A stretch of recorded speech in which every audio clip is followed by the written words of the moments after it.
Good morning students. तो आज हम लोग पोर्शन और पेपर पैटर्न एक्सप्लेन कर देती हूँ एक बार, इससे आप लोगों को आइडिया हेल्प होगा कि आप लोगों को किस तरीके से स्टडी करनी है। तो देखो, हिंदी है स्टैंडर्ड 6, हिंदी का फर्स्ट है सिलेबस। पोर्शन क्या है आप लोगों का, देखो पहली इकाई और दूसरी इकाई, 2 इकाई है। अगर हमारा नॉर्मल स्कूल स्टार्ट होता तो पहली इकाई का पहले ही फर्स्ट सेमेस्टर में एग्ज़ाम हो गया होता, पर अभी हमारा रेगुलर नहीं चालू है, एक बार भी हुआ नहीं है एग्ज़ाम, तो हम लोग थोड़ा थोड़ा फर्स्ट एक और सेकेंड इकाई दोनों में से लेने वाले पोर्शन। तो देखो, पहले इकाई में पार्ट 3 से लेके 9 पार्ट तक आने वाला है, और दूसरी इकाई का पार्ट 2 से लेकर के 8 तक आने वाला है। तो आप लोगों को इसी में से पढ़ना है, और क्या क्या पढ़ना है वो भी बताती हूँ मैं। व्याकरण विभाग में जो मैंने जितने भी व्याकरण कराए थे, संज्ञा, सर्वनाम, लिंग, वचन, समानार्थी शब्द, विरुद्धार्थी शब्द, विशेषण, क्रिया, काल, उपसर्ग, प्रत्यय, मुहावरे, कहावतें, विराम चिन्ह, शुद्ध लेखन, ये सब ग्रामर आप लोगों को एक बार देखना है। उसके बाद में मैंने निबंध लेखन, कहानी लेखन, पत्र लेखन, विज्ञापन कराया है। लेकिन इन सब में से कोई एक चीज़ प्रिपेयर कर लेना, या तो निबंध लेखन या कहानी या पत्र लेखन, क्योंकि ऑप्शन में दिया है वो मैंने। पत्र ले कहीं पे होगा पत्र लेखन और कहाँ निबंध लेखन, दोनों में से एनी वन, मतलब कोई एक ही करना है आप लोगों को। उसके बाद में इसके लिए कोई एक चीज़ प्रिपेयर कर लोगे तो भी चलेगा, क्योंकि ऑप्शनल आएगा आपको। फिर सब्जेक्ट मराठी का पोर्शन है, पार्ट 1 से 17 इसमें लिखा है, लेकिन मैंने 16 तक ही किया है और 16 तक का ही लिया है, 17वां नहीं पढ़ाया है ना लिया है मैंने। फिर इसमें भी व्याकरण विभाग है, नाम, सर्वनाम, लिंग, वचन, समानार्थी, विरुद्धार्थी शब्द, विशेषण, क्रिया, काल, वाक्य प्रचारचे अर्थ, वाक्यांचा उपयोग, वाक्यात उपयोग, म्हणणी व त्यांचे अर्थ। फिर इसमें भी लेखन विभाग में निबंध लेखन, कथा लेखन, पत्र लेखन, विज्ञापन, आकलनासाठी उतारे, ये सब में से कोई एक चीज़ कर लेना, इसमें से कोई एक चीज़ आएगी। उसके बाद में देखो बच्चों, पेपर पैटर्न एक्सप्लेन कर देती हूँ मैं। ये आप लोगों का हिंदी का पेपर पैटर्न है, जो 40 मार्क्स का रहेगा। 40 मार्क्स लोग का आप लोगों का आता है। विभाग 1 में है, 10 नंबर का विभाग 1 है, जिसमें प्रश्न 1 और प्रश्न 2 है। अब कुछ बच्चे पूछ रहे थे मिस गद्यांश पद्यांश क्या है। सही बात है, आप लोगों को ये वर्ड्स नहीं पता होगा, क्योंकि उस पर मैंने उतना कराया नहीं है, पर ये वही चीज़ है। देखो, निम्नलिखित गद्यांश पढ़कर प्रश्नों के उत्तर लिखो, यानी कि मैंने एक कोई से भी लेसन में से आपके लेसन दिए हैं मैंने, देखो मैंने आप लोगों को कराया भी है। आकलनासाठी उतारे मराठी में कराया है ना, मतलब एक पैसेज रहता है, उसके नीचे क्वेश्चन रहते हैं, वो पैसेज पढ़ के उसमें से क्वेश्चन के आंसर ढूंढ के आप लोगों को लिखना है सर्च करके।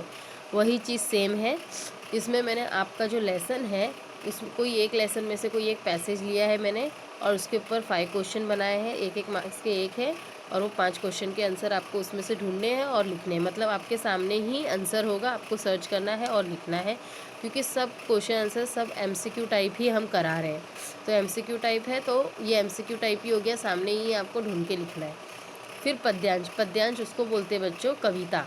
पोएम जो हम कराते हैं ना, तो पोएम के 2 पैसेज या एक पैरा होंगे, उसमें से 5 क्वेश्चन बनाए हैं, 5 मार्क्स का वो भी है, वो आपको सर्च करना है और लिखना है। तो सेम निम्नलिखित गद्यांश और पद्यांश, ये 2 पैसेज है 5 मार्क्स के।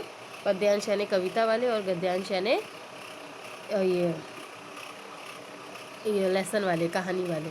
फिर है प्रश्न क्रमांक 3 विभाग 2, जो 15 मार्क्स का है। इसमें देखो 3 क्वेश्चन है 5 मार्क्स के। निम्नलिखित रिक्त स्थानों की पूर्ति करो। रिक्त स्थान है, इसमें मैंने ऑप्शन भी दिए हैं, वो ऑप्शन से ढूंढ के आप लोग को लिखना है, 5 मार्क्स का रहेगा। फिर उचित जोड़ियाँ मिलाओ, 5 मार्क्स का रहेगा, सबको पता है जोड़ियाँ मिलाओ, वो भी कराया है मैंने, उसमें से ही देख लेना। या एक्स्ट्रा भी रहेगा तो मैं रिवीजन कराऊंगी, उसमें से आप लोगों को देख लेना, रिवीजन भी करोगे तो बस हो गया, रिवीजन में से ही सब आने वाला है। कथन गलत है या सही लिखो, ये भी कराया है मैंने। तो 15 मार्क्स तो ऐसे ही आप लोगों को इधर ही मिल जाने वाले हैं। फिर उसके बाद है व्याकरण विभाग, प्रश्न क्रमांक 4, ये है 10 मार्क्स का, मतलब 10 मार्क्स के ग्रामर है, ये पूरे जितने भी ग्रामर है इसमें से 10 मार्क्स का आएगा। फिर है रचना विभाग 4, 5 मार्क्स का। निबंध लेखन, पत्र लेखन, कथा लेखन, कोई एक देखो लिखा है नहीं 1, तो कोई एक ही प्रिपेयर करना है आप लोगों को, ठीक है। तो टेंशन नहीं है, छोटा सा पेपर पैटर्न है, ज़्यादा और ब्रीफ क्वेश्चन आंसर्स नहीं करने हैं। जो ब्रीफ मैंने करवाए थे वो नहीं करना है, क्योंकि उसमें से नहीं आने वाला है, क्योंकि हम लोग मोस्टली इजी पेपर ही बना रहे हैं और सब एमसीक्यू टाइप ही क्वेश्चन लेने, तो ब्रीफ नहीं ले पाई हूँ मैं। फिर उसके बाद में देखेंगे हम लोग, ये मराठी का पेपर सेट है, ये भी सेम है, मराठी सब्जेक्ट का पेपर पैटर्न 40 मार्क्स का। खाली उतारे वाचन कुर्ती पूर्ण करा, मतलब खाली नीचे के जो पैसेज सेम वही जो फॉर्मेट हिंदी में है। कोई लेसन का पैसेज रहेगा, उसके 5 मार्क्स का क्वेश्चन आंसर्स रहेंगे, उसमें से सर्च करके लिखना है।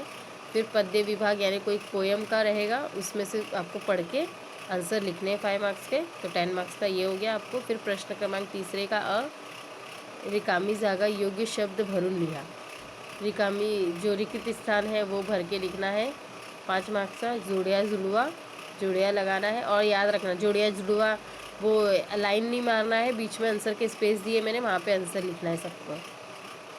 फिर थर्ड है 1 किंवा 2 शब्दात उत्तरे लिहा, एक मतलब 1 या 2 शब्द में उत्तर लिखना है। फिर बाद में है व्याकरण विभाग, थर्ड 10 मार्क्स का है, ये भी सेम जितने व्याकरण दिए हैं वो सब आपको करने हैं। 10 मार्क्स का व्याकरण विभाग रहेगा, तो मतलब समझ लो आपके व्याकरण विभाग से 10 मार्क्स का आने वाला है। फिर है रचना विभाग, फोर्थ 5 मार्क्स का, कोई सा भी एक करना है, एनी वन, या तो निबंध लेखन प्रिपेयर कर लो, या तो गोष्ठ लेखन कर लो, या तो पत्र लेखन कर लो, कोई सा भी एक प्रिपेयर कर लो। एक मतलब कोई एक निबंध नहीं, अगर निबंध प्रिपेयर करो तो जितने भी निबंध मैंने कराए हैं वो निबंध प्रिपेयर करना है आपको। ऐसा नहीं कि एक निबंध कर लेना वही आएगा, निबंध तो कोई सा भी दूंगी मैं। तो यानी कहने का मतलब मेरा ये है, या तो कहानी लेखन प्रिपेयर कर लो, या पत्र लेखन, या तो निबंध लेखन, ये सब में से कोई सा भी एक जितने मैंने कराए उस टॉपिक पे वो प्रिपेयर करना है, ठीक है।